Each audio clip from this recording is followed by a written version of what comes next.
Welcome to the Natasha Helfer Podcast. To help keep this podcast going, please consider donating at natashahelfer.com and share this episode. To watch the video of this podcast, you can subscribe to Natasha's channel on YouTube and follow her professional Facebook page at Natasha Helfer, LCMFT, CST-S. You can also find all her cool resources at natashahelfer.com. The information shared on this program is informational and should not be considered therapy. This podcast addresses many topics around mental health and sexuality and may not be suitable for minors. Some topics may elicit a trigger or emotional response, so please care for yourself accordingly. The views, thoughts, and opinions expressed by our guests are their own and do not necessarily reflect the views or feelings of Natasha Helfer or the Natasha Helfer Podcast. We provide a platform for open and diverse discussions, and it is important to recognize that different perspectives may be shared. We encourage our listeners to engage in critical thinking and form their own opinions. The intro and outro music for these episodes is by Otter Creek. Thank you for listening.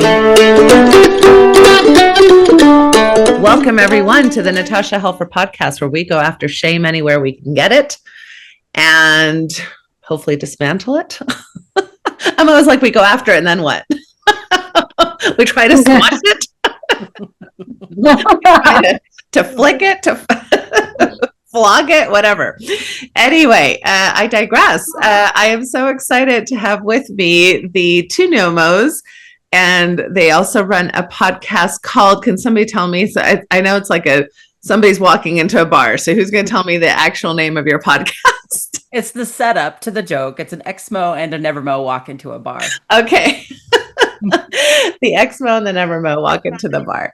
And these two were so lovely to host me on that podcast a few months ago. So we'll definitely put a link to that. And I'm really excited to have them here. I'm going to give a quick introduction and then ask them to tell us more about themselves. So we've got Kate, who is the ExMo. And she was born and raised a card-carrying Mormon and stayed committed until the summer she turned 45. Now known as Midlife ExMo on TikTok, she shares her faith deconstruction journey with her yes and philosophy, which is one of my favorites, to support others leaving high-demand religions. A former teacher, Kate now embraces life as a curious student, learning, growing, and savoring the occasional coffee or glass of wine along the way. And then we've got Erika, and Erika is a NeverMormon that curiously found herself living in Utah several years ago. While she loves the state, the culture has taken some adjustment. Sorry, I shouldn't laugh right off the bat. Anyway, when she is not podcasting, she is writing feature-length scripts. Her latest placed as a second rounder in the Austin Film Festival, as well as placing as a finalist in the FIlmQuest Festival in Provo. That's super cool. She is also pursuing her master's in communications at Southern Utah University. So welcome to the show. I'm so excited to have you both. Thank you so much for having us on. We are super excited to chat with you, and we just adore everything that you have to say and the fact that you say it. Oh, awesome. Well, it was a treat to meet you both at Sunstone this year, which is kind of where we connected and made plans to be on each other's shows. And I'm going to just say for the audience in general, there's lots of things I'm sure we'll talk about today, but the main reason I think the two of you are very apropos to be on, kind of a mental health podcast featuring mental health, sexual health, spiritual health, all the things that I focus on, is primarily under this umbrella of what I'm thinking through the lens of groupthink dynamics, right? And so when we come from high demand religions like Kate and I have, oftentimes we are in a bit of a bubble of culture and community. And especially in high demand religions, there is an explicit disapproval of going outside of the group, even for information. I'm seeing this even in kind of the more traditional ways that some folks in the United States are kind of, in my opinion, regressing to things, especially with women, women don't need to go to college. Women don't need to go get an education. So anytime there is a group that is high demand or high control, they're typically going to be discouraging diversity of thought, diversity of influence, diversity of community, because they know that at some level that threatens the status quo.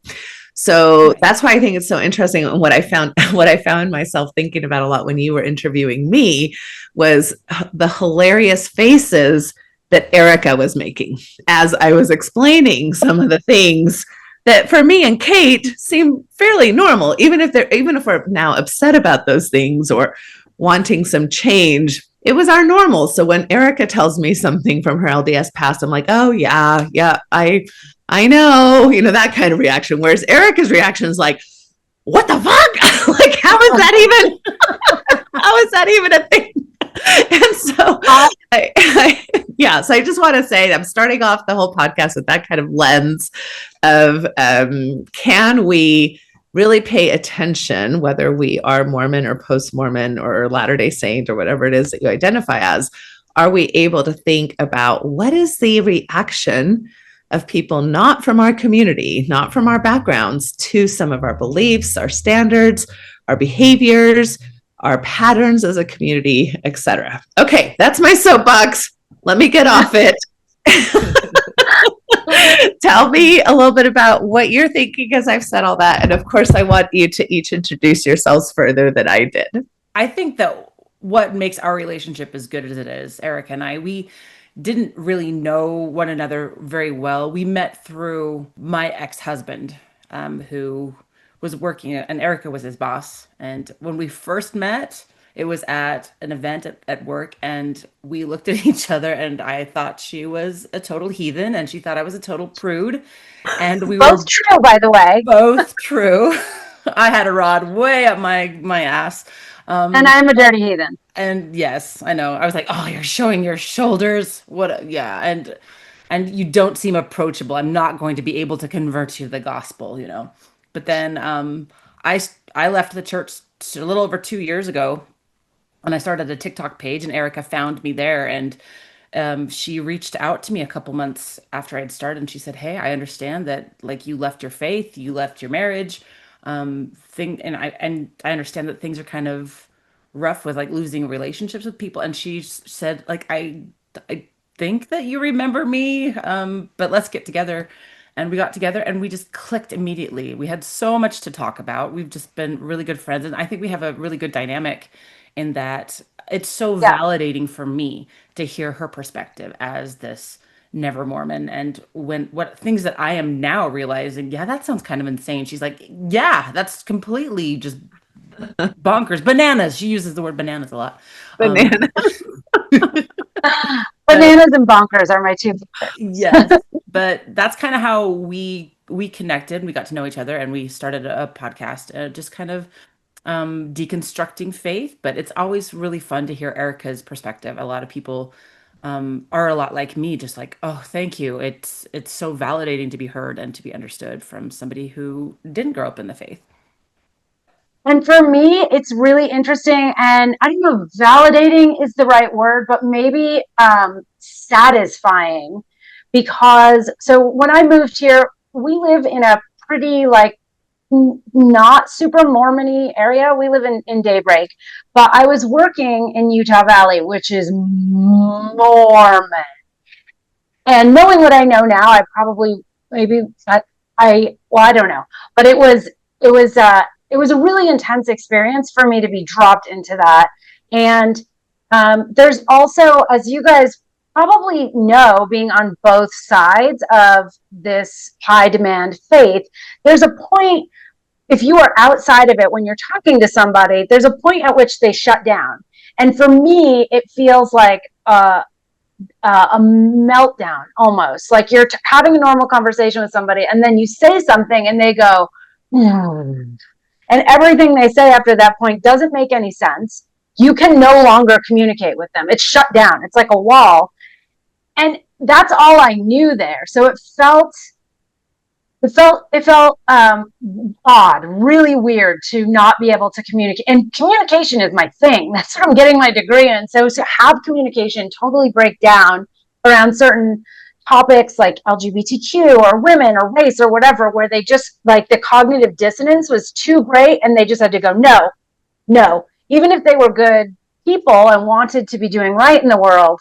And I didn't know anyone else that had deconstructed or left the faith. So I kind of had the impression that like, you're in it to win it, you stay, no one leaves. And there's just a point at which you can no longer communicate with this group of people where things stop making sense. It's like the horizon of a black hole. It's over. All the information's gone and you can't continue conversation. So for me, like knowing that Kate was like that and then came over and all of a sudden all this stuff on the other side of that wall we could talk about, and I could ask her like, how did you process this as a person in the church, and hear her response and all the thought processes that were like clouded for me before that I couldn't understand as someone from the outside trying to have conversations with people. So for me, it's been like really satisfying and interesting to hear her perspective from both sides of the faith. And also to see her grow, like she gets to do, you know, all this cool stuff now and live. What she posted a video the other day on TikTok of her wearing this gorgeous dress. Actually, she was going to wear it to FilmQuest. She didn't end up wearing it to the red carpet event last year, where one of my films had placed as a finalist. My scripts, not one of my films. And she posted this great TikTok video of this beautiful, sexy sequin dress with like dripping down and shoulders, and she can do that now. And I'm like, yes, like shoulders, and that's cool, I think. But now everybody gets to show their shoulders in the Mormon church, so it's not as much a flex as it used to be. Right, that has certainly changed, and that's a bummer. And it's a bummer for us too, because that's one of the ways. And this is one of the things, like I'll share with Kate, like the NeverMos here, people who've either moved here or live here all their lives but aren't Mormon, we all have like this weird sort of like litmus test about how to engage with people here. And that was one of the ways to tell. Tattoos, shoulders, piercings outside of the ears. Then you're like, okay, I can't ask this person out for a cup of coffee. I can't say, do you want to go grab a drink sometime, without them looking at me like I asked them if they want to go shoot heroin together. You know,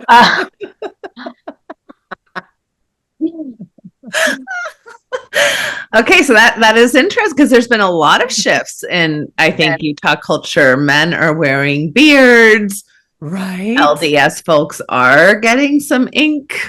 Earrings don't tend to be such of an issue. Even garments, there's, I think, less of an adherence to the to the standard of wearing garments, especially in the younger generations. As far as regularly as my generation was definitely encouraged to wear them.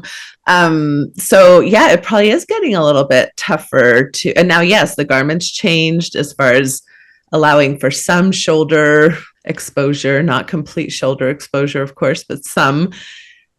So it's getting a little harder, Erika. Yes, which is a bummer, because I might inadvertently ask someone to go get a drink. And by the way, at work, I had mentioned to somebody that, you know, my husband and I went out, you know, it was at work, and it was on a Monday or something. What did you do this weekend? Oh, we went out, we had dinner at this place, wine bar, whatever. We had a bottle of wine. You did?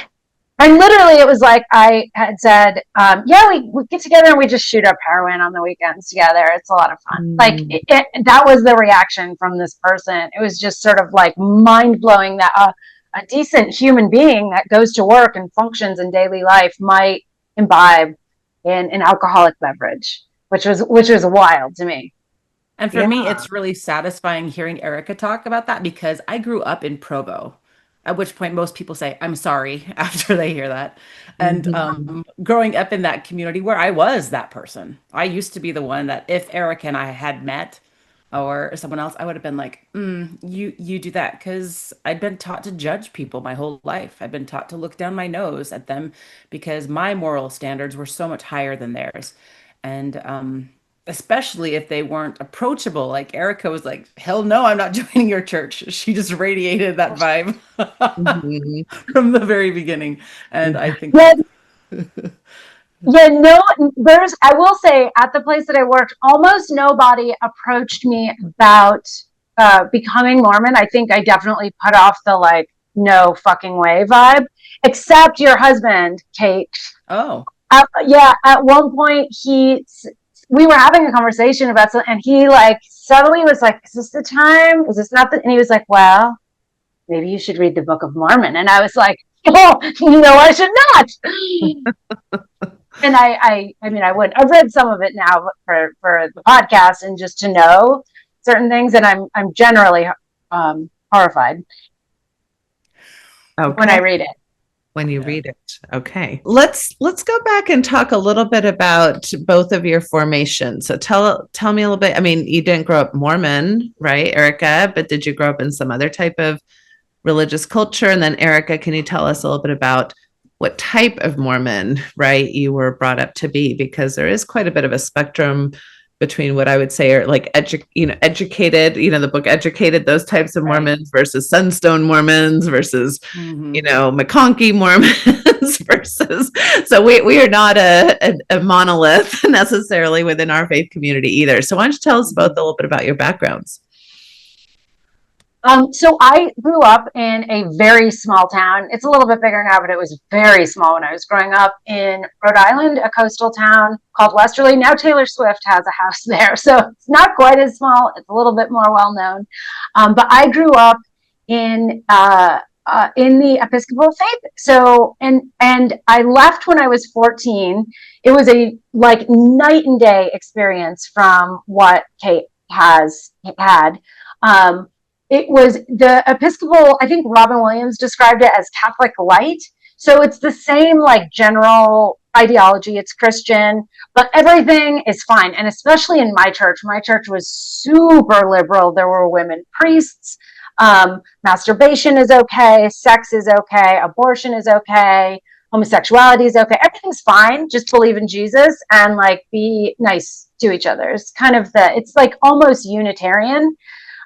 And it was lovely, actually. Like my experience growing up with that was nice. I, just believed when I died, I'd go float up to a cloud in heaven, and I sort of actually mourn that because now I'm agnostic, leaning atheist, and the idea of like not existing is a little bit scary to me. So I sort of mourn this like lovely idea that I had, that wasn't tied to any religious trauma or expectations of me. But when I was 14 in high school, I started to learn, I knew there were other religions, obviously, but we started to learn a little bit more about them in social studies classes. And at some point, my brain just went, oh my God, like if I were born over there, this religion that I, as a Christian, think is stupid, I would think my Christianity is stupid, and everything, it just like clicked. Like I was like, oh my God, this is all made up. And you only believe it because of where you are and what has influenced you. It's like a language, Spanish, English, French, whatever, wherever you grew up, that's what you have because it is human made. And shortly after that, I left the church and never went back. It wasn't traumatic. It was maybe now a little bit sad. But yeah, that's my background. I left when I was 14, and just because I had this like epiphany. And I really appreciate you sharing that. And that's so interesting because I think sometimes I work with so many post-Mormons that there's maybe some ideas that, if I would have been raised in a more progressive or liberal or not so high control religion, I would have had a healthier relationship with spirituality or with God, and this is a perfect story of how spiritual journeys are happening in all different kinds of backgrounds. And it doesn't matter whether it's more liberal or not, people still have shifts for whatever reasons, which it sounds like for me to you. And your story kind of resonates with what I was saying at the beginning, that as soon as you were offered some diversity of having to confront that there are other ways of thinking and other people, makes you kind of automatically think, well, then how is mine different than every other one? Right. So Yeah, like if you're looking at a religion or all the other religions and saying all the other religions are silly and mine's right, but then you just have a perspective shift where you could be any of those other religions and you know that your religion then would move into that category, is eye-opening. And I do think I hear from Mormons that have, or ex-Mormons that have left because of trauma and then do sort of a deep dive into all the other cognitive dissonance that they wouldn't address before. And there are, definitely two ways of leaving, either trauma or just not making sense of things. But I will say, and then I'll pass it over to Kate because I'm talking a lot. I do consider myself spiritual, even though I'm agnostic, leaning atheist. I actually feel deeply spiritual. I meditate. I spend a lot of time in nature. I find my spirituality in the arts, in nature, in connection with other humans, in the connection sort of this universe that we are not just in, but we are. And all of that is really profound and spiritual to me in a really different way than religion would kind of mandate. yeah, I love that. Thank you. All right, Kate, what about you? How was your growing up experience? Very, very different. I grew up in Provo, like I said, and my Mhm. dad worked for the CES, Okay. so the church education system, and that was our livelihood. I mean, my mom was stay-at-home mom, of course, raised six kids. We were like the Brady Bunch. I three boys, three girls. I would have been Jan, which explains a lot for people. And I poor love it. Jan. Marsha. Jesus, or whatever. Um, but We are so doing an episode called Jesus with Jan on the cover and somehow going to relate it to all of this. right, but growing up, it was hard. It was growing up in Provo, but everybody I knew. Well, when I was little, like little, we lived in Southern California, and our Mormon bubble, wasn't as big. And then we moved here when I was at 8, just in time to be baptized. And suddenly the bubble became so much bigger and inclusive. Like everyone I knew was a member of the church, not just my family, my extended family, my neighbors, my teachers at school, my classmates, like everyone I knew. And then after they graduated high school, they're going to go to BYU and they're going to serve missions. And it was just expected. That was the norm, that you needed to live this life. And if you didn't live up to a certain standard, you were kind of a worthless piece of shit. And I grew up believing that about myself. My mental health journey has been really, really challenging. Um, and and a lot of it, I believe, comes from cognitive dissonance. That and we've talked a lot about a lot of the cognitive dissonance that comes with growing up in the church. It wasn't until a couple of summers ago, I was turning 45 years old, and a couple of things had happened, like with the ex-husband, or the now ex-husband, and my teen came out as trans, and just learning a lot more about the rampant abuse that happens within the church and is covered up, and learning all of these things all at once, my proverbial shelf just got really, really, really heavy. Mm. And as I was going to school, I was going to grad school at the time, and for the first time, and I was up at the U, and for the first time in my life, I was part of a cohort that was not 90% Mormon. It was just like two of us in a group of like 12 that were members of the church. And hearing from other people's perspectives. I had a girlfriend who left the church 2 years before I had, and I saw the struggle she went with. And one of her biggest things she said was, when people leave the church, nobody ever asks us why. Nobody asks us why. Nobody wants to know. Nobody really mourns with us when this is like our identity. And that was when I thought, I believe in empathy. I believe in compassion. I believe that if Jesus were here, he would want to mourn with those people and try to get to know them and their perspective. And so I did start actively asking other people who had left the faith, tell me why. And the common thread in all of the stories was it was painful. It was so painful. They didn't choose this because they wanted to rebel, because they wanted to drink coffee or alcohol or have extramarital sex or whatever. It was heart-wrenching for them. And then I went through my own heart-wrenching experience where my shelf just broke. And at first, I was elated. The first thought I had was, I don't have to believe in Christian God anymore. because Christian God was that voice in my head that said, okay, you're doing okay, but not enough. You got to do more. And when I made a mistake, it was, oh, I'm so disappointed in you. And so saying goodbye to him was probably the most liberating part of my journey. But like Erika, I would say that I'm more spiritual than religious at this point, where um and it's exciting and terrifying at the same time. For the first time in my life, realizing, wait, I get to call the shots. I get to make the choices. I get to decide what works for me. Part of me misses, like Erika says, she grieves a part of her religious upbringing. I grieve that too. I grieve the knowledge that somebody else has it figured out for me. And now I'm figuring it out for myself and finding what spirituality looks like and feels like. And it's, like I said, it's exciting and pretty nerve-wracking at the same time.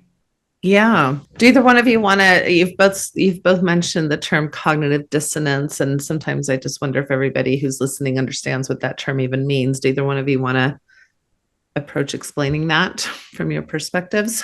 Sometimes people call it mental gymnastics. Mhm. It's where you try to make something make a mistake, or try to make something that doesn't make sense, try to make it make sense, you Mhm. know? And so one of the things that led me out of the church was the CES letter, the one that Jeremy Reynolds wrote. And Yeah. I came across that, and it was so fascinating to realize what that cognitive dissonance was. Like, just for example, the anachronisms in the Book of Mormon, things that didn't, like steel was not part of America. And also thinking about the Hill Cumorah, this battle that had happened where millions of people were slain. There's zero archaeological evidence for that at all. But as a member of the church, you have to be like, well, God did it this way because he wanted us to have greater faith. Cognitive dissonance in the church is just like two things that cannot coexist, and trying to make them coexist. And it's really painful. And you, as a mental health professional, Natasha, probably have a lot of research behind that you understand of how that affects someone's mental health. Yeah. Yeah. Yeah. It's almost like an internal crazy making, right? It's like you're trying to make sense of something that your community is saying. Yes, for sure. The sky is red. Didn't you know the sky is red? And you're looking at it and it's blue, but you're the only one that would say it's blue. So then you're like, I don't think that's very safe for me to point out that it's red. And so then I have to convince myself. It's not just oh, I recognize they're lying to me. It's, I really feel caught in this thing of I've got to convince myself it's red versus blue because I'm the only one that's different. I must be wrong. Right. So I think that's a lot of parts of cognitive dissonance that cause that distress. Yeah, it's gaslighting at its finest. And gaslighting I was going to say the exact same thing. Yeah. It is essentially just gaslighting yourself because you know something, when someone does that to you, you feel crazy because they're telling you something and you're like, I know this isn't the case. But in the case of cognitive dissonance, you're actually gaslighting yourself. You know this 2 and 2 makes 4, and everyone's telling you 2 and 2 makes 17. And you're like, I better get on board with it. I have to. 2 and 2 is 16. It is. Like, make me believe otherwise. It is. And then, but it's not. So it's this form of gaslighting yourself. Yeah. For me, it showed up. Look, I don't know anything about, or now I do, but at the time, earlier in my time here in Utah, I didn't know anything about the sort of the facts and figures of the Book of Mormon. What I knew is what people would say to me about certain groups, and then sort of what was happening around those groups, and it didn't add up. So it showed up a lot for me as discrimination, but cloaked in something else. So, and I'll give you an example. Early on when I was working at my job, I mentioned something about how women could not serve in upper leadership in the Mormon church. I knew that much. And one woman at work said, no. That's a common misconception. And I thought, gosh, I'm so sorry. Like, literally, I was like, I didn't realize. I thought they couldn't be prophet or in the 12 or whatever. And the few things I knew. And she was like, oh, well, they can't. And I was like, yeah, so what? Like, and in her head, She was like, no, but they can be in the Relief Society, president of the Relief Society. And I was like, and Kate and I just had this conversation the other day. If you told me as a woman, you absolutely can have positions of leadership here in the country. You can't be president. You can't be vice president. You can't be on the Supreme Court. You can't be a judge. You can't be in the legislature. You can't serve in Congress. But you can oversee a children's school, and you can oversee a group of women if you are guided by men. And then you expect me to swallow that this is representation in leadership. For me, that cognitive dissonance made me want to, sorry, but like blow my fucking brains out. It made me insane because it's gaslighting and it's not true. And then I'll now, when I have conversations with people, women will say to me, oh, well, it sounds like you're the one who's sexist because you don't think that it's a glorification or leadership for women to be in the Relief Society or oversee children. You're the one who thinks women's roles are less than, which is gaslighting to the nth degree, because you're telling me women can't serve in all of this leadership. They can serve way down here, and that I'm the one with the problem because I am calling that out as not equal representation in leadership. Like, that is maddening.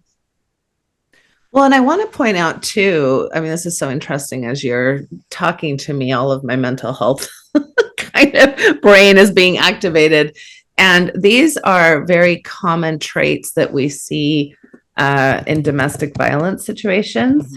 They're very common traits that we see when a group of people have been oppressed for a long time. It's like they have to buy into their oppression in order to survive. And so, you know, if anybody can think, okay, yeah, if I had a friend who was telling me, you know, that my husband, you know, is beating me, and the friend is like, oh my gosh, you know, it's abusive and you need to leave. And the friend is like, no, it's not abusive. I provoked it. You know, I provoked it, and it was my fault that I got him so upset. And he's really a nice guy. And then the friend is like, I don't think, you know, that anything could justify that. And then the friend is like, well, that just shows how mean you are because you don't see my husband for how wonderful he is and all the wonderful things he has.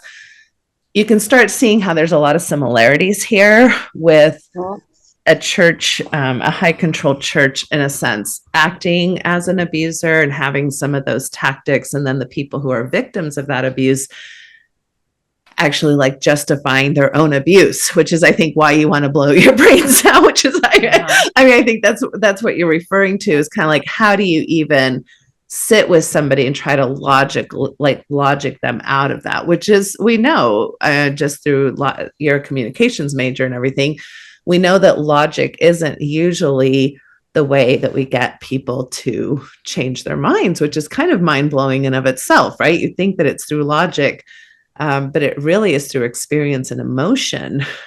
Even when people are like, oh, you go to school, you go to college, and college was what changed your mind.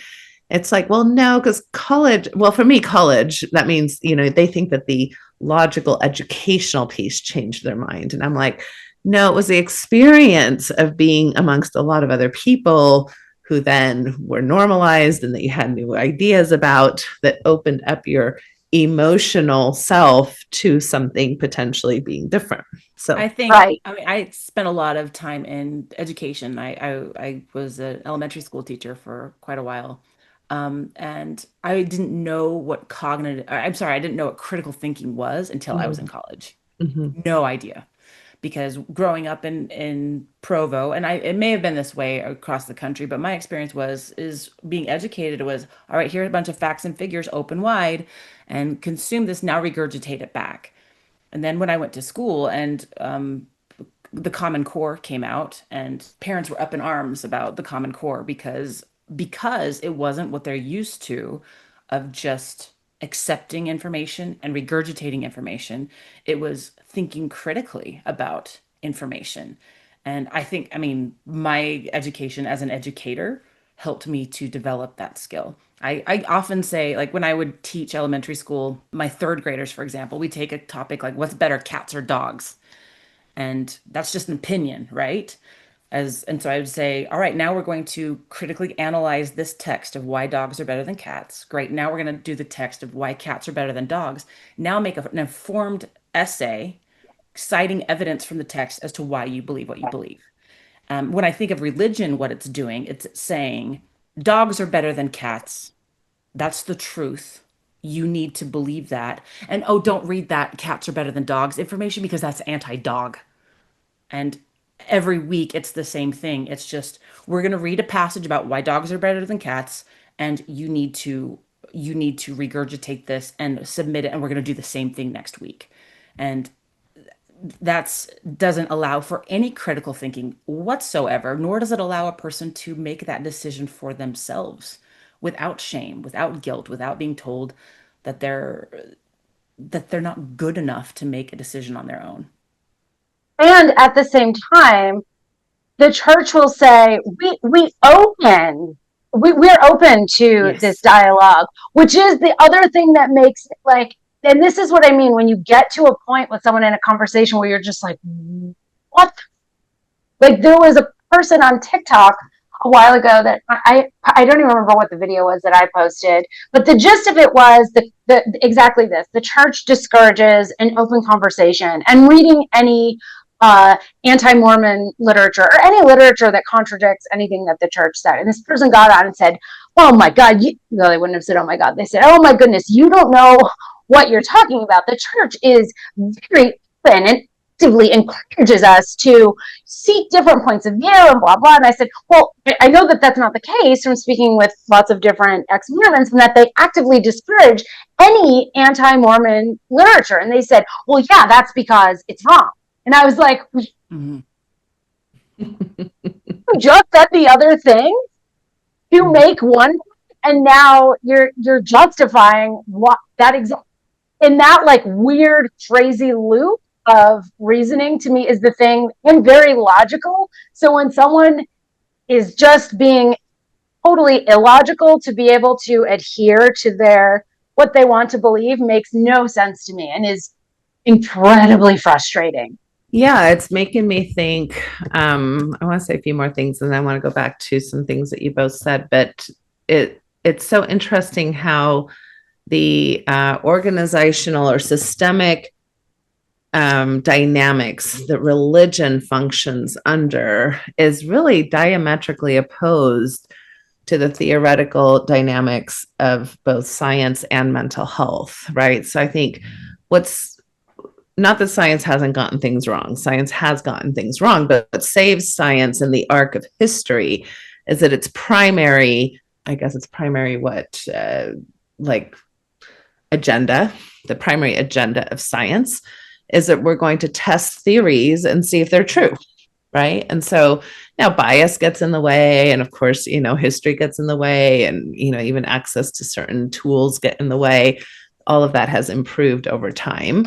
And then mental health science, right? It's kind of in general, the main agenda there is we're going to help people self-determine, right? We're going to help people with psychoeducation, because sometimes our self-determination is a little wonky, especially if we're depressed or OCD or have schizophrenia, or our self is in a sense kind of going off kilter in ways that are not necessarily determined by self, but determined by mental health conditions. But that's the general idea, is that we're going to help you be robust enough and resilient enough to be capable to self-determine in ways that are healthy for your life. So religion's agenda is really kind of contraindicated to all of that. It's not that we're going to test theories or help you figure out what's good for you. Religion is, we know what is true. We've already decided ahead of time, and that this applies to all people. And anything that challenges that, we're either going to dismiss it outright, or we're going to try to explain how it's wrong through the lens we already agreed is true. So those are really, and I think that was such a big challenge for me anyway, as a mental health provider who was starting to go to school in my early 20s to study psychology and become a therapist. So I was being influenced in that type of agenda, but then I was influenced by my Mormonism, right? And so the cognitive dissonance for me in wanting to stay true to my beliefs while also being confronted with a lot of information that didn't jive with the well-being of human beings under one certain belief system was what ended up, becoming unsustainable for me. And I will say, I don't think that is necessarily 100% true for all religions. I think that's true for high demand religions. I didn't feel that when I was Episcopalian. And actually, as an example, so shortly after I told you I had sort of broken down my religion when I had started deconstructing or whatever, I wouldn't have called it that. But when I learned about other religions, I went to my priest. He was amazing. His name was Frob. He has since passed, Father Bob. We all called him Frob as the youth, and a really amazing, incredible guy. But I went into his office and I said, I think I'm going to stop going to church. I don't think I believe anymore. And he said, why? And I said, well, how do you know that Jesus Christ is right? Because over here, Vishnu is right. Over here, Allah is right. And he said, this was awesome. He said, I don't. And I don't think that Jesus Christ is right. He said, I think that God is like this ray of light that's coming in. He had a prism on his desk and he held it up. He said, I think God is this light that comes in and is refracted all around the room in different ways. And we in our culture can understand God through the story of Jesus Christ. So that's how God comes to us. But over there, maybe it's Allah, maybe it's Vishnu, whatever, all the millions of gods that have existed throughout history. That's how God can come to people and understand them. So I still don't believe. I eventually left anyway. But I will say that my religion was not, nope, don't even think that, don't read about it. It was very no, go down that path. And they are all the same. All these gods, they're the same God. And this is how we hear about it. And then the other thing that I will say is Kate and I have talked about this in terms of going to the mental health side of things. The thing that sort of resonates with me, or that I notice, I think, is that there's there's an arrested development with Mormon kids. So when I was growing up, and as a mental health provider, parents have to let their kids kind of figure things out and discover their boundaries and figure out who they are. And Mormonism takes that whole piece out. So when you're trying to figure out who you are, instead they're mushing you into this box and saying you're this.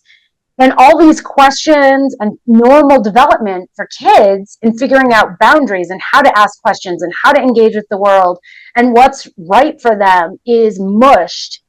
And that helps me understand when I see pretty much every ex-Mormon, especially if they left later, how challenging the world can seem, because this whole piece of development that most of the rest of us got as children is absent in the Mormon bringing. And that's one of the things that's really sad to me too, because that will affect people for their lives.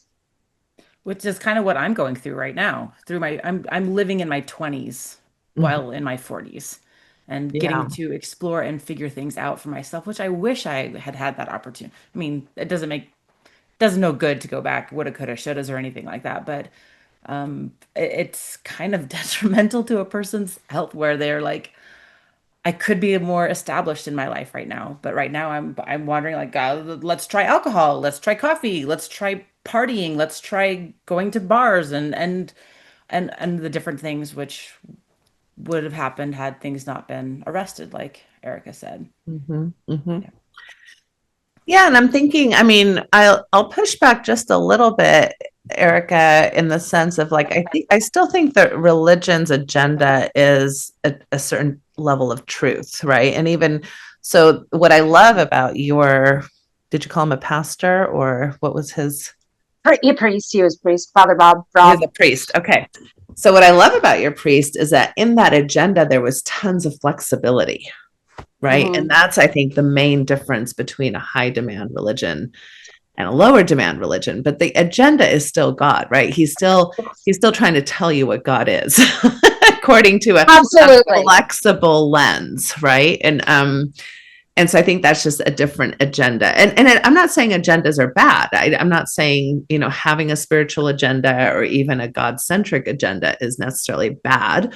but it is the agenda. So going back to what, and I totally agree about the arrested development issue. So I'd like to go back to something you said, Erika, Kate, about, you talked about coming into the community in Provo as a young girl, you're 8 years old, and how painful that was.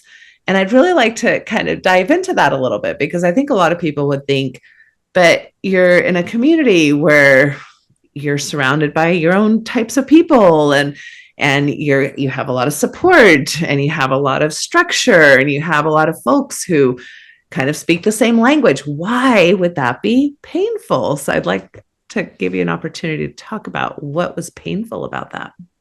And it's not painful for everyone. I mean, I've left the church. I have siblings who have as well. But they were easily pegged the black sheep of the family from the very beginning. They don't conform, don't turn out like them. So that made my rigidity that much more. And it may be more difficult for me. I grew up with severe ADHD, and having that on top of everything else. And there was some abuse. There was some verbal, emotional abuse within our family, and that, but also having that justified. Well, if only you didn't do this, then this wouldn't happen to you, which comes from the church, really. When you think of the church as being an abusive organization where we're always right and don't question us, and we're going to make you, it is verbal and emotional abuse is what it is. We're going to tell you every week that you're a sinner, that Jesus is the only one who's going to save you. And because you're just worthless and you can't do it on your own, you need to keep coming back to your abuser in order to get the help that you need. And so the cognitive dissonance there, like, I have a really loving Heavenly Father. And at the same time, he's the same kind of father who would, we say unalive, but he would slaughter an entire population of people. Like, you don't put blood on the doorway of your home, and the angel of death is going to come and take away your child. And Abraham he's been waiting for decades for this son, Isaac. And suddenly God's like, well, you need to kill him. That's an abusive God to me. And I often think, as an educator, I've had to do years and years of, every year we have to get training on how to identify abuse and to report it, because teachers are mandatory reporters. Mm-hmm. I think that if God were an earthly father, we would call DCFS on him, because he's neglectful and abusive, constantly reminding us of how terrible we are. Oh, but I love you. And I'm doing this because I love you. That's why I said goodbye. It hurts me more than it hurts you to beat you. Right. And we need your older brother, who I'm also going to make sure that he's knocked off because of you and your sinful nature. But there's a bit of parentification going on there with Christian God. Right. Right. Allowing an older child to sacrifice themselves for all their younger siblings. It's not the healthiest, right? Well, and so I love that you're bringing this up, because in essence, I think that it's important for folks to understand how a church system does act and role model a parenting role. Mm-hmm. Right. So this is why I often talk about how in high demand religions we are treated. Doesn't matter if you're 50, doesn't matter if you're 70, doesn't matter if you're 13. We are all treated like perpetual adolescents, which goes back to Erika's point of arrested development.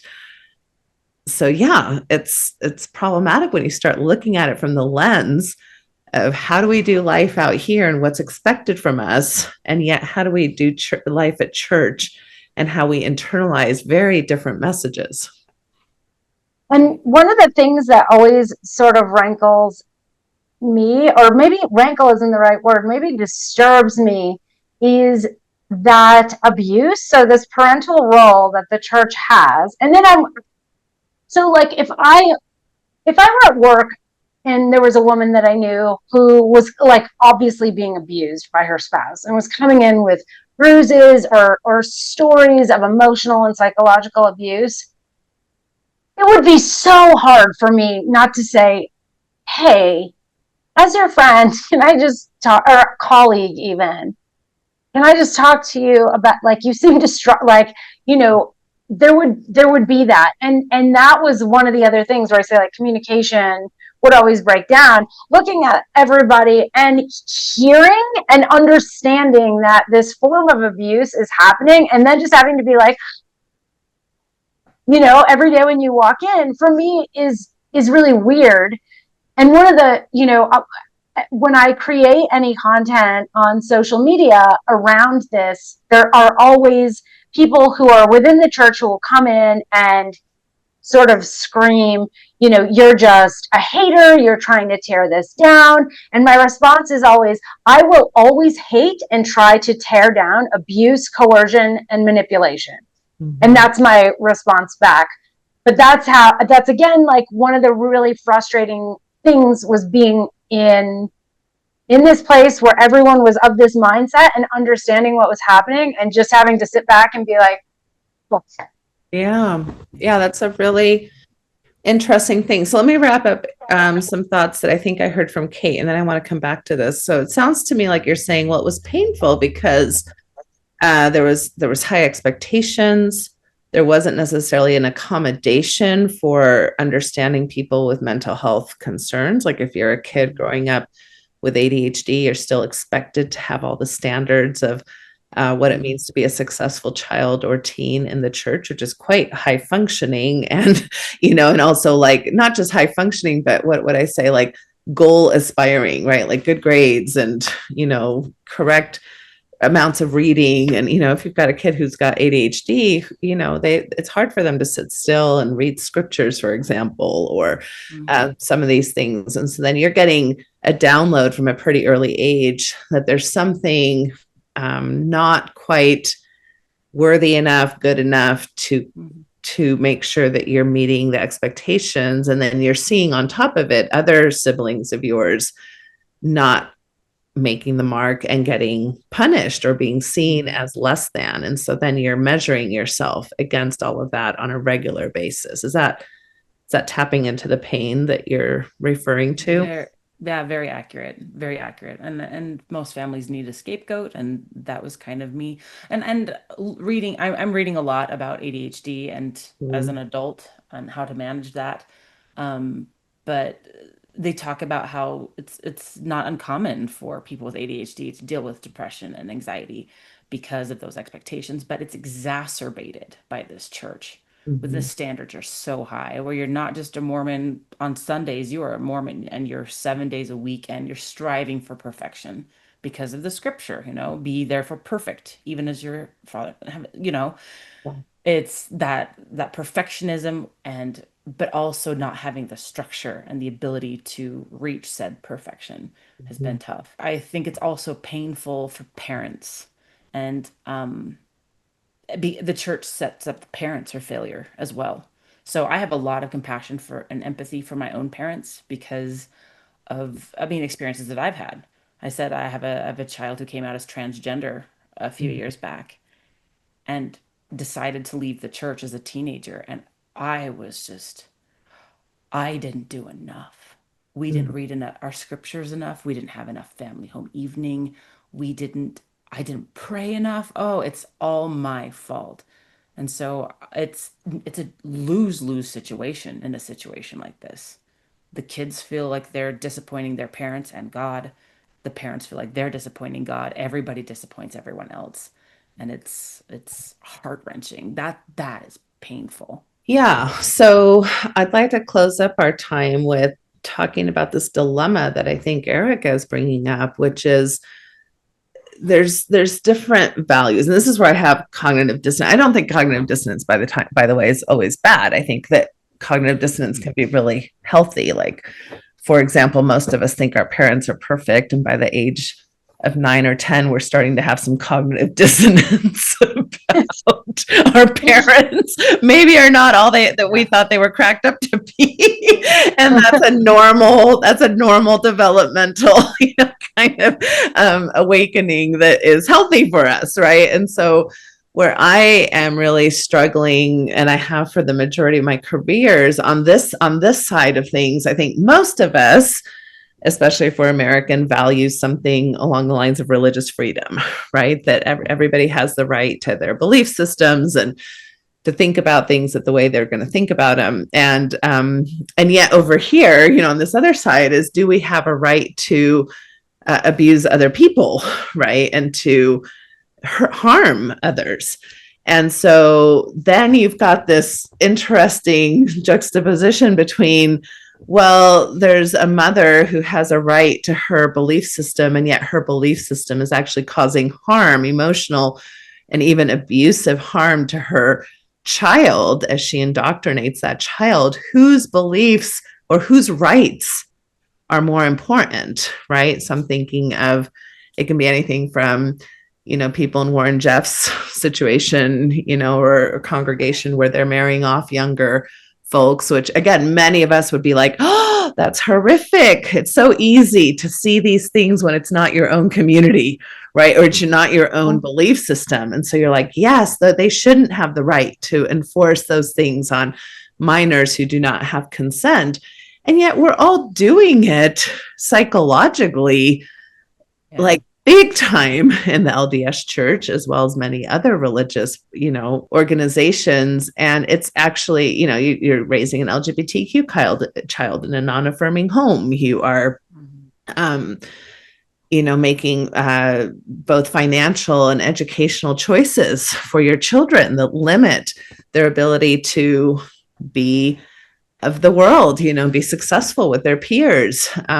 There's so many examples. And so this whole, as a mental health professional, we're constantly having to wrestle with this, right? Like, I want to meet people where they're at, and I want to respect their belief systems, and I want to honor them and treat them with respect. And yet many of these belief systems are coercive, are abusive, are harmful. And I loved your metaphor there, Erika, of saying, I think we would try to reach out to a domestic violence victim and say, hey, do you need help? This isn't okay. And yet you are here in Utah having to pretend with the majority population that what they're spouting is honorable or worthy of your respect, when you're actually wanting to say, your systems here are reportable in any other culture.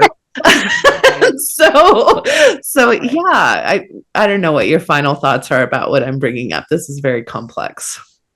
I love that, and my thought would be, as a logical person, I always kind of look to what the science has to say about things. So like, we can do research and find out what is harmful and what isn't. And I think at the end of the day, there are all different kinds of moral value structures that we can adhere to in terms of what's wrong and what's right. Are shoulders okay? Are they not? But I think at the end of the day, what I would say is kind of the litmus test for where we should align our values is, how much harm and damage is it causing?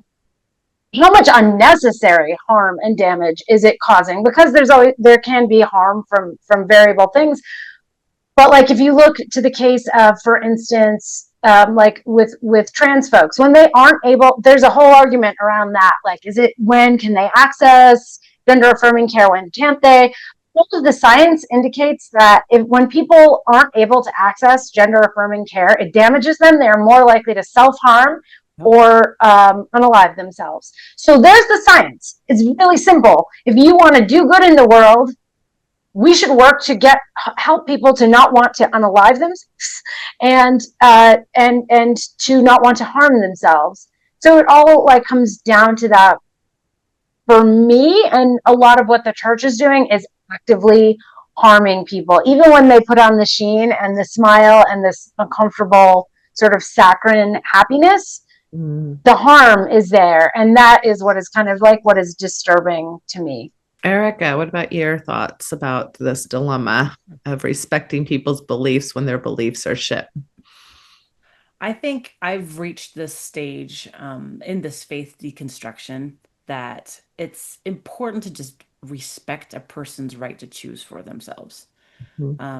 I've looking at different religions, there's one common thread in all of them, which is it's a variation of do unto others as you would have others do unto you. That's not completely Christian. You'll find it in Buddhism. You'll find it in Hinduism. You will find it in every religion in the world. They have some form of that. And when it comes to respecting people's rights to believe what they want to believe, it needs to be done with respect. So when I do TikTok lives lately, and I've kind of changed the way I've done it. I've gone through my anger phase. I was really angry for a really long time. But I'm trying to reach this point where if it is consensual, if you want to believe for right now that this is the best source of joy for you, that this church is great, I will do unto you as I would have you do unto me. Respect my rights to believe what I want to believe. And we have these great conversations. I pull people up who want to defend their faith, and we can have these great mutual respectful conversations. I had a gentleman on this live just about a month ago, and he said, I mean, we had a great conversation, and then he said, I would like to pray for you. And normally I would be like, oh, fine, like because it's so, can come across as really condescending when people are like, oh, you don't believe that.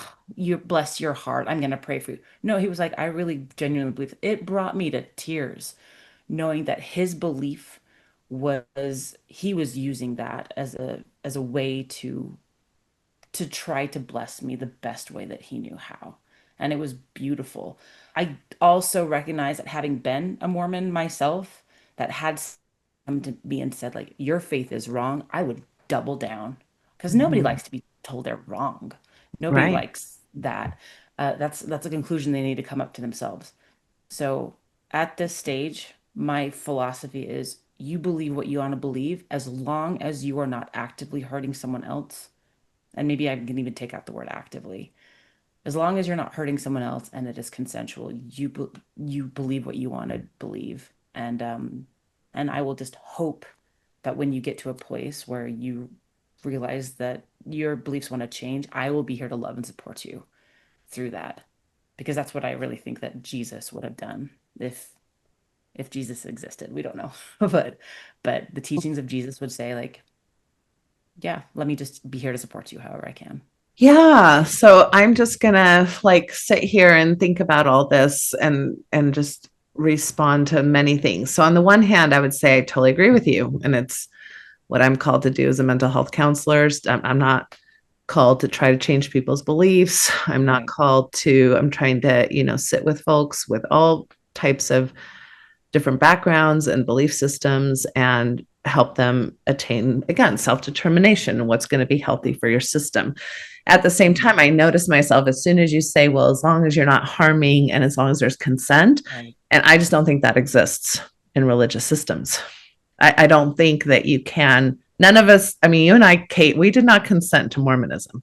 No, we didn't. We were raised in Mormonism, right? And so, and then also, we do have, like Erika mentioned, we do actually have research showing how many religious beliefs actually do harm to huge segments of the population, to women, to LGBTQ folks, to men in patriarchy, to children. I mean, who doesn't escape the harm of some of these very inflexible, rigid religious beliefs that get positioned not as choice, but as a commandment, right? That's the commandments, right, of these religious organizations. And so that's where it's just this constant struggle. And I think I've gotten to a point where I'm just okay knowing that struggle should and will always be there for me, because I agree with you. I don't think the answer is just to forbid people to have these beliefs. Then there's the double down. I would have doubled down as well.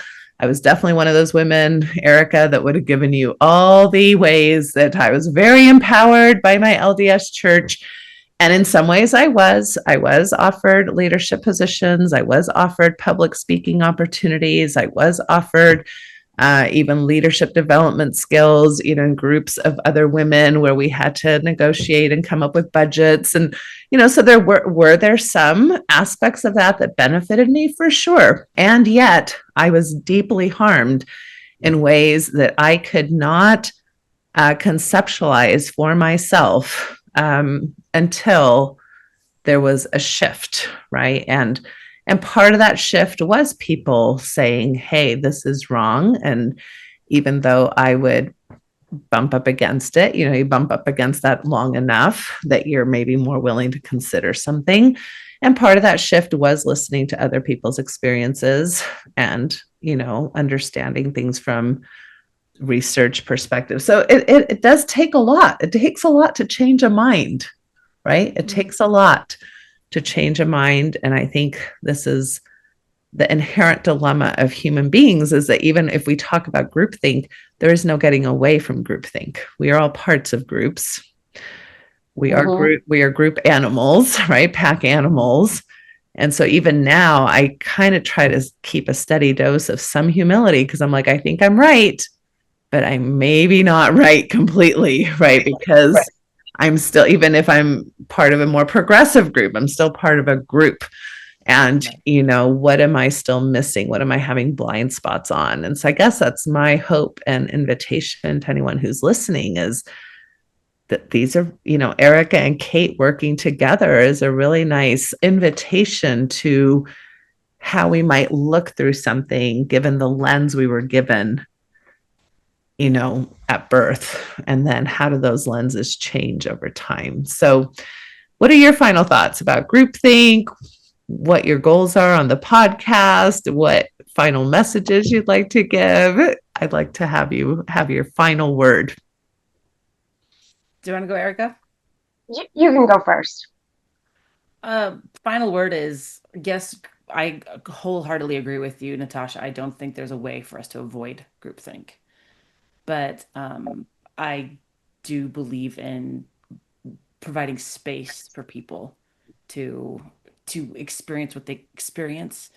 And in a faith setting, I think it's important to allow them to, and provide a space for them when they're ready to move on, where they don't feel, we're shame-based.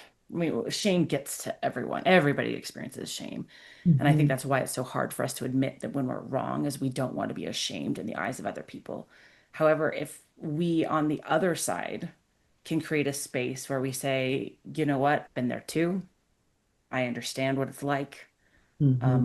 No judgment whatsoever. I get it. I have empathy for you. I also have boundaries for myself as well, where if you're going to come and you're going to shove your religion down my throat, I've had enough of that.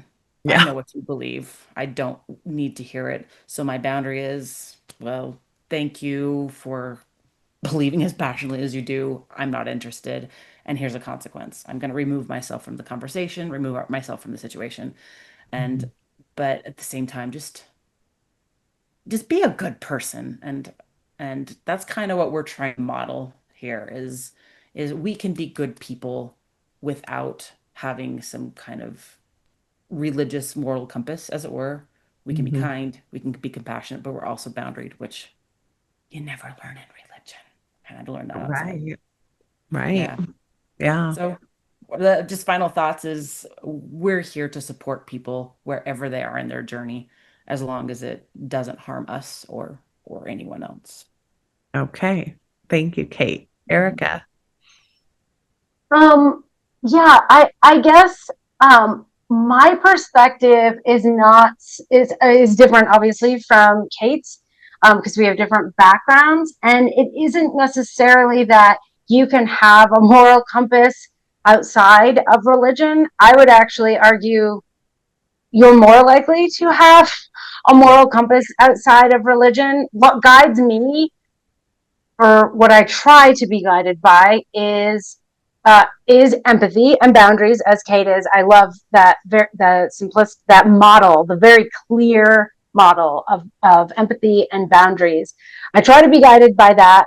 I am not all the time. Sometimes I'm a shitty person, but that's not because I'm an atheist. It's because I'm human and I'm flawed. But I would argue that not only is morality possible outside of religion, I think it's more accessible outside of religion, because you're guided by your desire to not harm other people, rather than appeasing whatever that thing up there wants, which is amorphous and weird and changing and not necessarily in everybody's best interest. And not necessarily not harmful, as we talked about. God slaughtered lots of people. That is harmful. So, and with the podcast, I think our goal is to be a mouthpiece for anyone who is deconstructing, and from Kate's perspective to say, I understand what you're going through, and from my perspective to provide validation for people from an outsider, for people who maybe are leaving and starting to look back at their experiences and go, was that weird? And I can go, yeah, it was weird.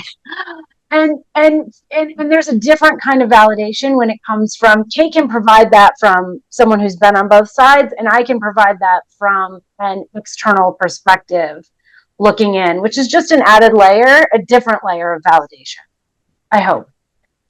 And another thing that we do is we just call bullshit when there's bullshit. We're going to call it bullshit. Well, I think it's helpful to have a place to think through things where people are willing to call bullshit. So a few thoughts from what you were sharing, Erika, just to finish up my final thoughts, I guess, is there actually was a research study, I don't remember how long ago now, that showed that children who are raised outside of religious frameworks are actually more empathic and more compassionate than children in religious households. And I'm like, I was still pretty LDS when that came out. And I was like, oofda, that's a heavy hitter that we have to really look at. What's that about?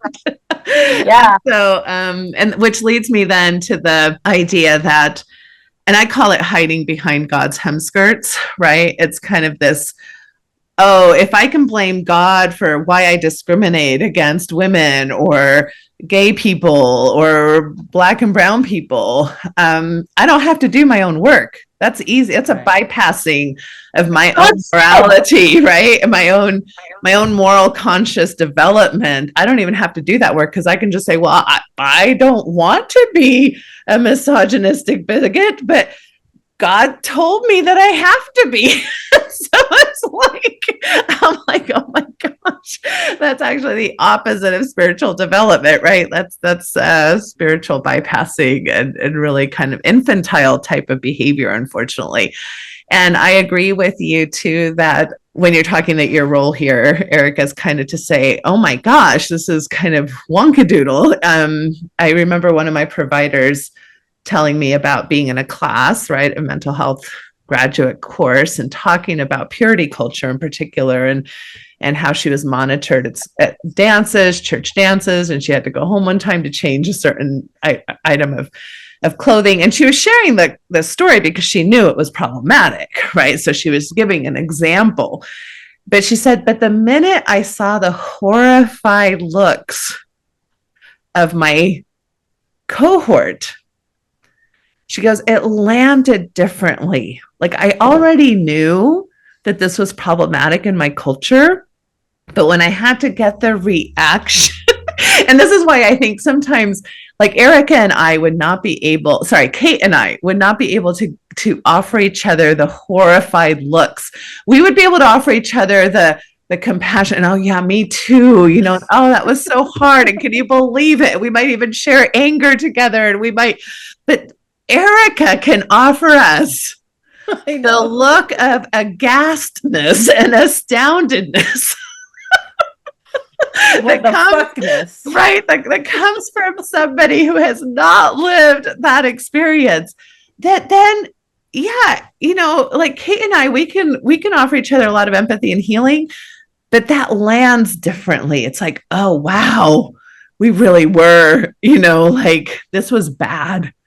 And I remember having the same experience in my SAR, which is the sexual attitudes reassessment thing, where I was telling my colleagues that, I was kind of promiscuous as a teen. And, I had 3 partners, and these women like around me going, wait, what did you just call yourself? And what are you talking about? And one of them was like, I was a groupie for a band, and I had 3 partners in one night. Like, what are you saying?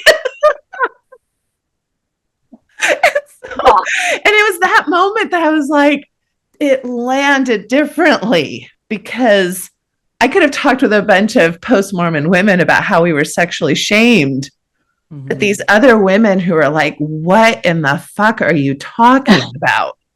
With those eyes that are wide and great is a different type of healing. Erika, you're offering us a different type of healing than what lands within the community. Can I say, I know we're wrapping up, but can I share one quick thing? Absolutely. When I was working at this place in Utah Valley, I was in marketing, and we had someone to come in and talk about presenting. And she was giving us tips on how to present and how to do public speaking. And she started and she said, when I am talking with young girls about modesty, and Natasha, my face, I was like, I turned and the whole room was like, because that's what I am. And that's just an appropriate thing to say. And this was not a Mormon organization. This was not BYU. Right. This is not a Mormon organization. I turned and I looked at my ex-Mormon friend, and I was like, that face. And she was like, yeah, I know. And her friend sitting next to her, our, colleague who was so Mormon, she kind of looked and she was like, what? Like, really confused. And I was the only person literally with my jaw on the floor. Like, are you fucking kidding me? You're opening your speech to a group of professionals about when you speak to girls about purity culture. Yeah. And I sat there for a minute and was like, I don't know what to do. Yeah. And I gave it a few minutes, and I was like, I can't sit through this. And I got up and I left the meeting because I was like, I do not want my presence to condone what this woman just said. And I picked up my bag and I left. But I was the only person else was just like, this is normal. Yeah. And I was like, this is not normal. And I'm sorry, I just had to, it made me think of when you were, describing your experience as saying something, and all the women in the room going like, yeah, right.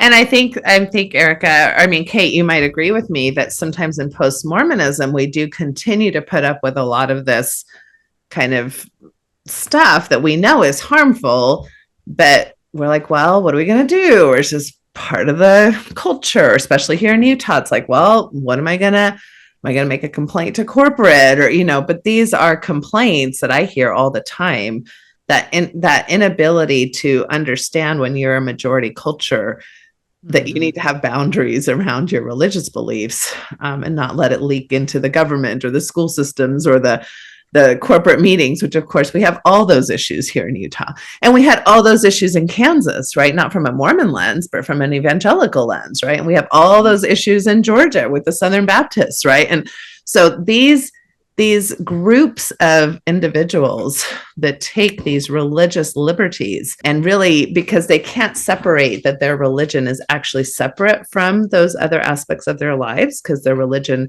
is telling them it does not separate them from all these other aspects of their lives, then that's when it bleeds over to all the rest of us.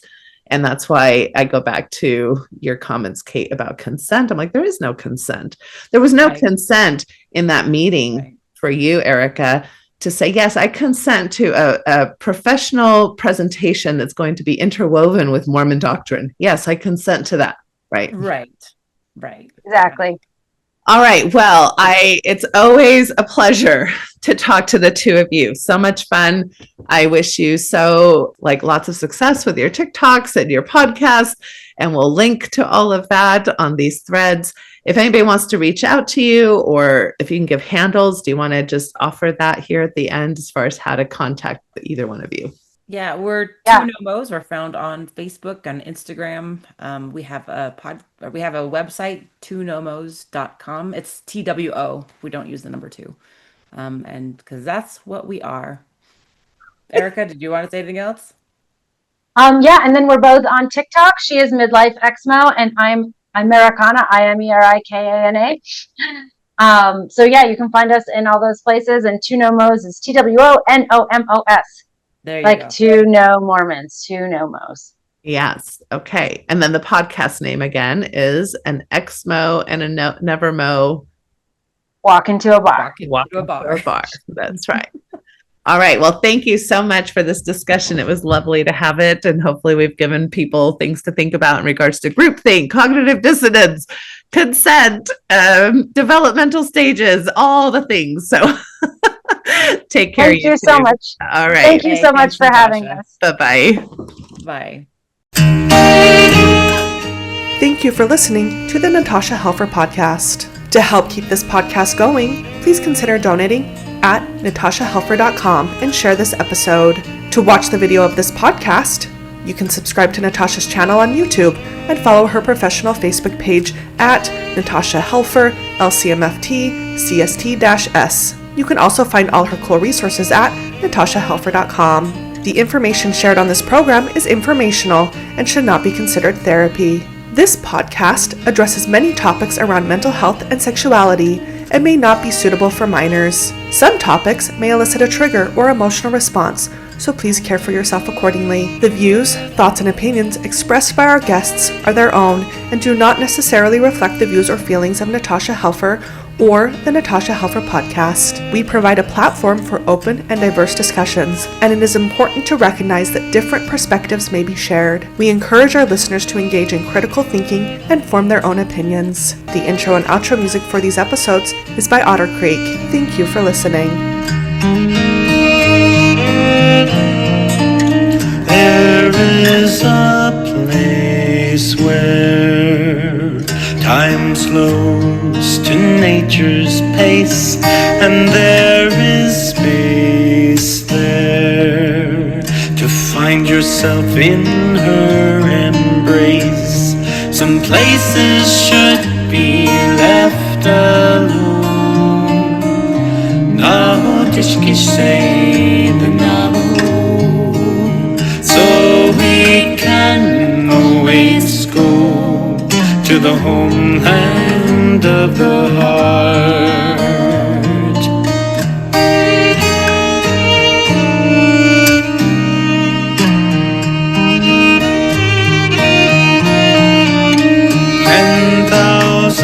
Years of our human history etched on her canyon walls, alongside Earth's mysteries.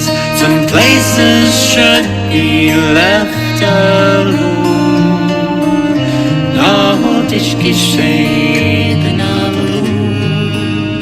so we can always go to the homeland of the heart, to the homeland of the heart.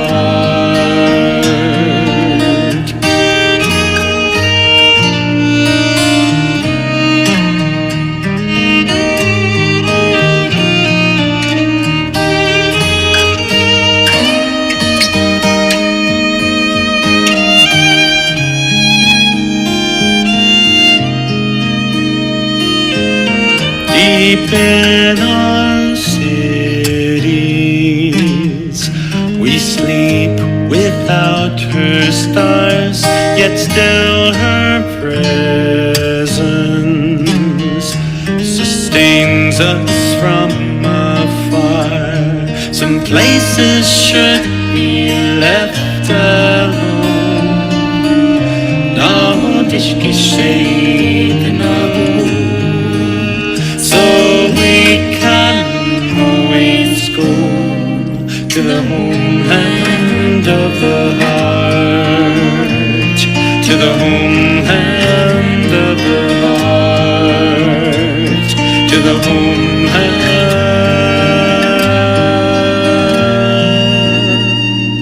of the heart.